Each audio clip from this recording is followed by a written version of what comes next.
Even before officially parting ways, the Beatles had already begun exploring solo projects. In the late 1960s, tensions grew within the group, fueled by disagreements over their artistic direction and business affairs.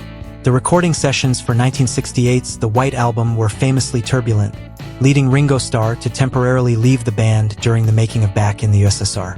Hostility persisted into 1969 during the Get Back project, which ultimately evolved into their final studio album, Let It Be. This time, George Harrison temporarily quit following a dispute with Paul McCartney, though he returned a few days later. The eventual breakup followed soon afterward.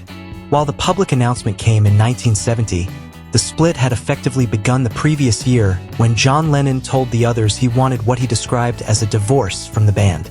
Paul McCartney, convinced their time together was over, retreated to his home in Scotland to work on his debut solo album. The release of McCartney in April 1970 confirmed the separation, with its accompanying press statement noting that Paul was no longer collaborating with the group.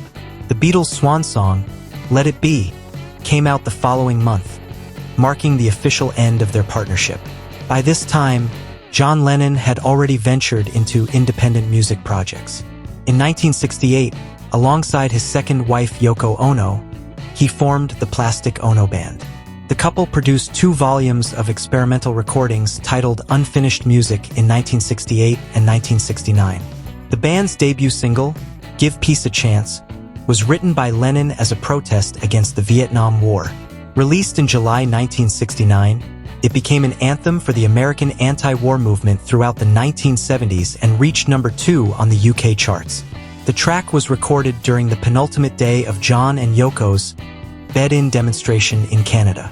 Asked about the protest's goal, Lennon replied that people should simply give peace a chance, a phrase that quickly became central to the song.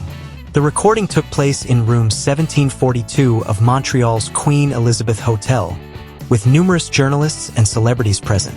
It was Lennon's first single outside of the Beatles. In a 1980 interview with Playboy, he explained that the message was not intended as a demand for peace, but as a suggestion to consider it as an alternative.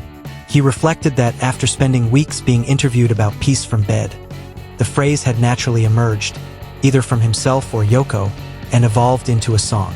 Like all Lennon-McCartney compositions written during their Beatles years, Give Peace a Chance was initially credited to both men, regardless of whether they had written together or separately, an arrangement the two had agreed upon before fame. Lennon later admitted he regretted this in the case of his first solo single, feeling he should have credited Yoko instead, since she had co-written it with him.